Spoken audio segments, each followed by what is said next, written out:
the breaches are being closed. Go ahead. It says that they might there keep their statutes which they never kept in their own land. That's why when you go to the history of the North American Indians, you see them wearing fringes, border blue. You see the tribe of Reuben wearing a turban. You see the garments that they wear, and the garments are similar to the Hebrew garments of the Middle East, of the people of the Hebrew Israelites of the Middle East. You see the other tribes, the other so-called Latin tribes, their customs are similar to the customs of the people of the Middle East, of the Israelites. So that proves that's further proof that they have to be the Israelites. And when Columbus came over here and he encountered them, he had Hebrew translators. How did he know that they spoke Hebrew? That's right. It says, and they entered into Euphrates by the narrow passages of the river. For the Most High then showed signs for them, and held still the flood till they were passed over. For through that country there was a great way to go, namely of a year and a half, and the same region is called Arsareth. Right, it says, namely a year and a half. Now, I did some research on Christopher Columbus. I put in how long did it take Christopher Columbus to come over here to the New World, to the Americas. Some historians say it took him about 30 days. Others say it took anywhere from 30 days to 2 months. Some say that it took 90 days, or about 90 days, which 90 days seemed to make sense, but they said that you had storms. So he did. I think he made 3 voyages, if I'm not mistaken. Anyway, you had a clear passage to go to the Americas, and then maybe another voyage to America, because after him dying, you had this guy Amerigo Vespucius that went over, and other navigators that went back and forth from Europe, Spain, Italy, and all of Europe to the Americas. So some ships took maybe a month and a half, some took 3 months. So now they're coming from Europe. Pull up a map, brother. Pull up a map. So I want to see it myself. Just pull up the world map.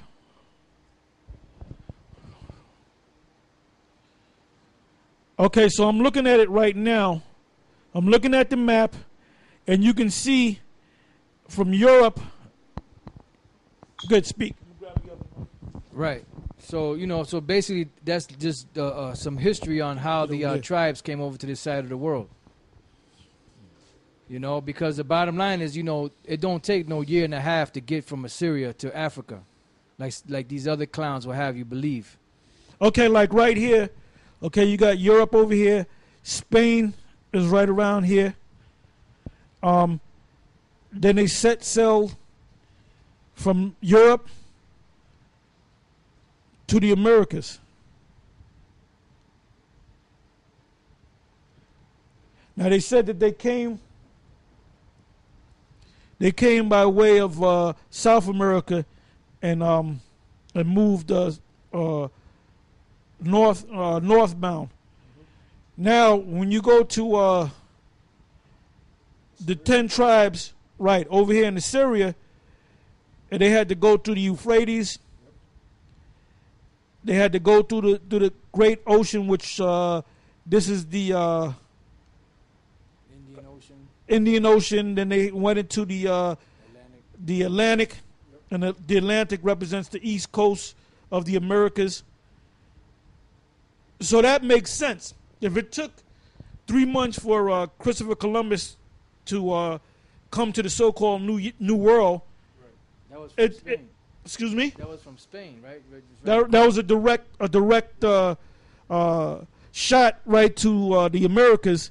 But they say in history books that he landed in the southern islands, Dominica and so forth, Hispaniola, and then he moved up.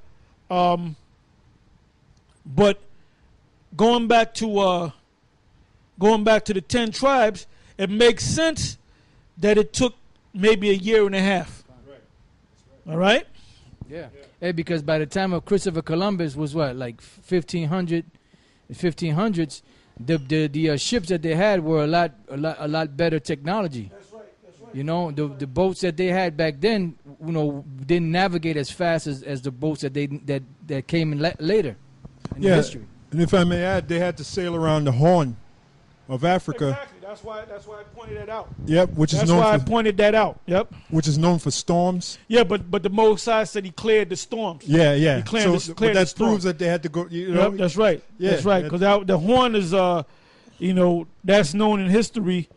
If you go into that history, that there's a lot of storms, rough seas. Right. But the Most High held back those storms. All right. So go ahead. Right. It says, then dwelt back in 2 Esdras 13 and 46. Then, I read 45. For through that country there was a great way to go, namely of a year and a half, and the same region is called Arsareth. Then dwelt they there until the latter time. And now when they shall begin to come, the highest shall stay the springs of the stream again, that they may go through. Therefore sawest thou the multitude with peace.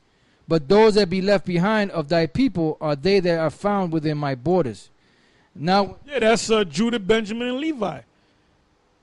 Because Levi, there were no Levites that went on that journey with the northern kingdom, because Jeroboam had pushed them out, and they had went back to, because what you got to understand about Levi didn't have their own inheritance. That's why they lived in the suburbs among all the tribes. They were mingled among all the tribes.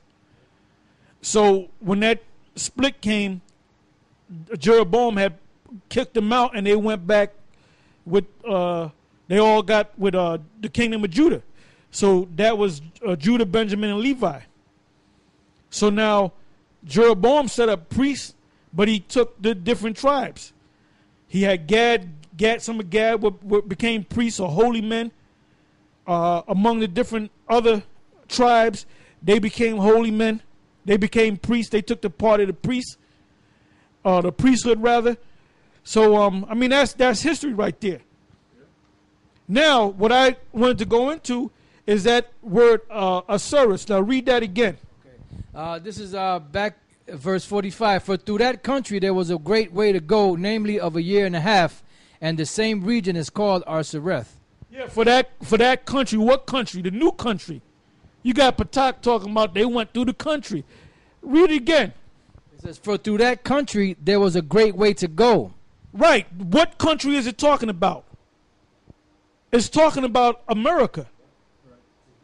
To get to that country. It was a long way to go. Read it again. It says, for through that country there was a great way to go. Yeah, so they didn't go on the land, they went on the sea. And even scholars know that. But anyway, the place, what was the place? The place?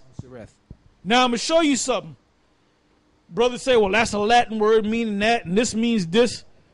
Give me the book of Deuteronomy, the 29th chapter, and start from the 24th verse.